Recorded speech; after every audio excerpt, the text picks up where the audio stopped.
This is a quick performance benchmark of the Nioh 3 demo, which dropped yesterday on the 5060 laptop GPU.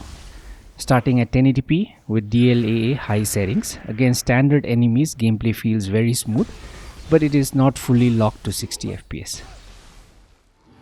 During an open world mini boss fight with heavy lighting effects, performance drops into the mid 50s with occasional dips into the high 40s. GPU usage is pinned at 99% with VRAM sitting around 7.3 GB. Changing settings to very high at 1080p with DLAA, VRAM increases slightly to around 7.45 GB, CPU temperature sits in the mid 80s, GPU in the mid 70s.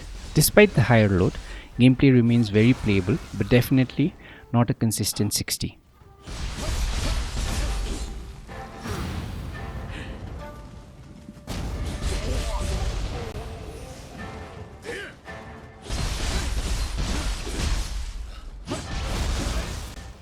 Switching now to DLSS Quality at 65% render scale. During heavier combat with multiple enemies on screen, VRAM usage drops to 7.2 GB. Performance stabilizes here, with most of the gameplay locked at 60 FPS.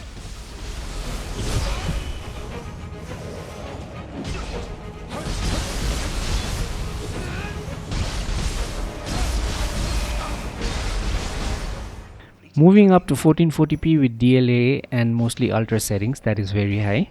Even in this early, less demanding section, frame rate sits in the mid 30s. Combat remains in the same range and does not feel particularly smooth.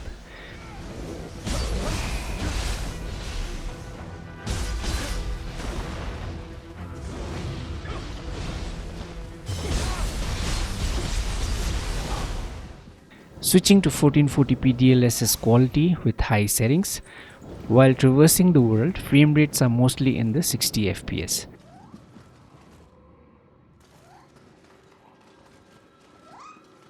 During combat encounters, performance does drop to the high 50s. VRAM usage here reaches approximately 7.5 GB.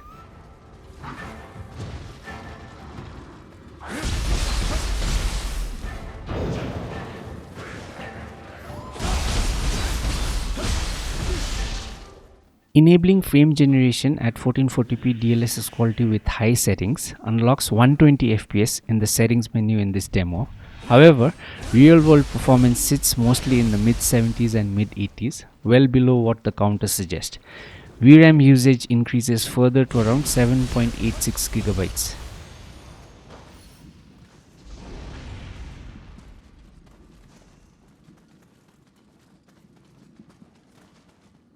Switching back to 1080p with frame generation still enabled with the same settings, during the same open world mini boss fight, frame rate drops sharply into the mid 50s and even the mid 40s. Despite VRAM reporting around 7.4 GB, GPU power usage falls into the mid 60s, indicating effective VRAM saturation. At this point, changing settings does not fully recover performance. A restart is required once VRAM is saturated. The takeaway here is simple. DLSS Quality is mandatory for stable performance, DLAA is extremely demanding, and frame generation does not resolve VRAM limitations once memory is saturated.